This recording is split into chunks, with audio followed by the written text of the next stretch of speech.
Welcome back, or welcome if you're new. So, we are working and looking at the Flam, the wonderful world of Flam. There's so many things you got. I mean, even the Swiss Army triplet could arguably be said to sound pretty close to the Flam accent. So there's a lot going on here in this wonderful world of the Flams, but we're doing Flams and Flam Taps, okay? Ignore the Flam accents and the Swiss Army triplets. Word to the wise, Swiss Army triplet, to my knowledge, from what I've read, was the first documented rudiment back in the 1600s. But again, let's have a bit of a chat first. Let me know what your favorite rudiment is. I know we've been doing a big journey of rudiments, some common, some not, depending on your sphere. But yeah, what's your favorite rudiment and why? And to second that, what was the first one that you learned? Obviously, the Swiss Army triplet was the first one documented, but what was your first learned rudiment?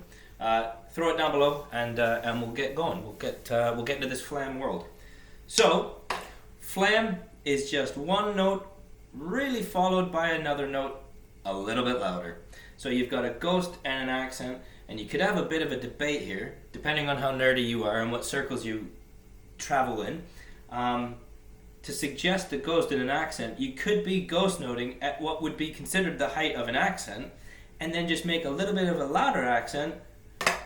So it's not necessarily a hard and fast rule. Again, this is only an opinion of some isolated Canadian in a basement, so take it for what it's worth. Yeah, I mean, you want to learn it in a nice, controlled fashion where you do have a very gentle ghost note. So all we're doing is a ghost note and then followed by an accent.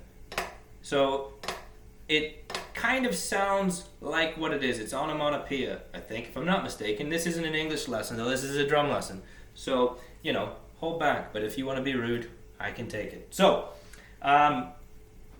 you're kind of stuttering it out there. You gotta, oh, there it is. Oh, there it is. Right? And again, you can have this debate. The ghost note can be massively loud, but as long as you've got one a bit louder, you're still in for a Flam. It's just a different context. So debate that amongst yourselves. So here we go.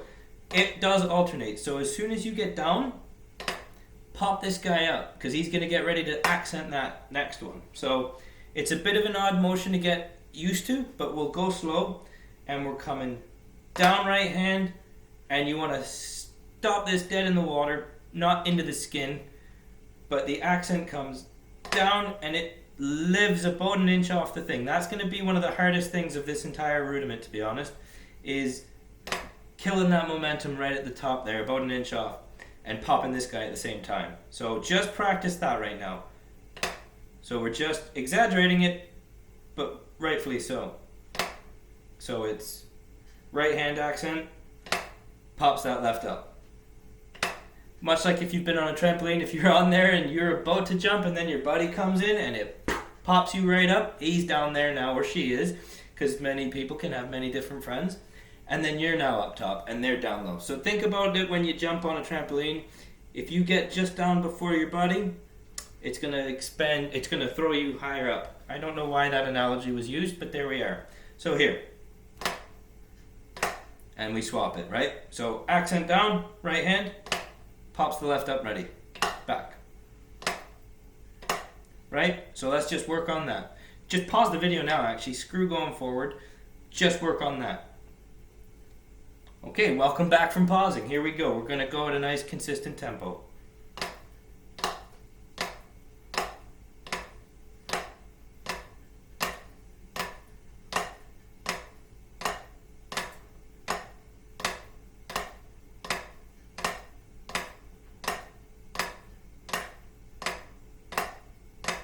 Yeah?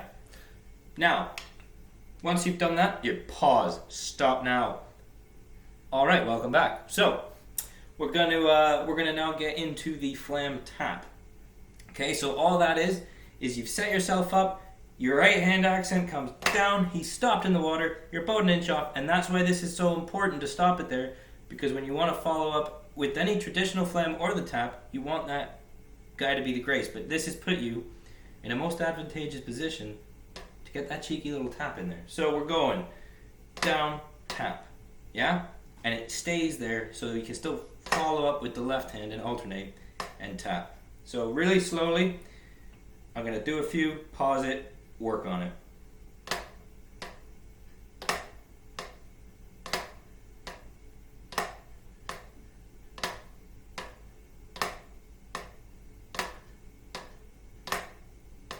Yeah, pause, boom, welcome back. So we're gonna just get that a bit rolling now, a bit consistent.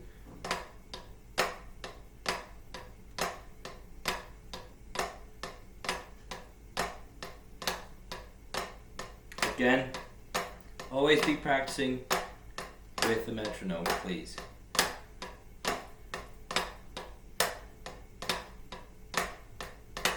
So, we can just go up a bit in speed, and we'll go between the regular flam, and then I'll throw in some flam taps, and then I'll come back to the flam. So we'll just we'll go on a bit of a journey here, a flammy journey.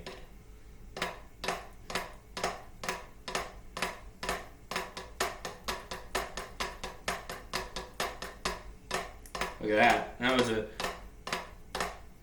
expected.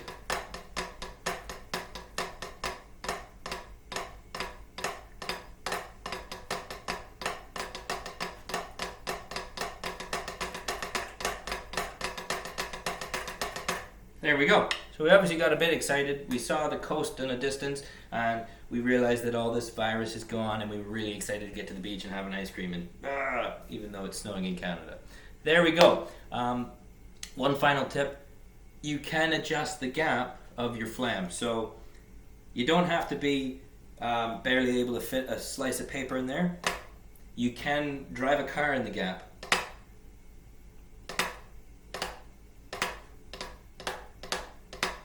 You can adjust the depth of that cavern, if you will, between both notes. So play around and stay safe.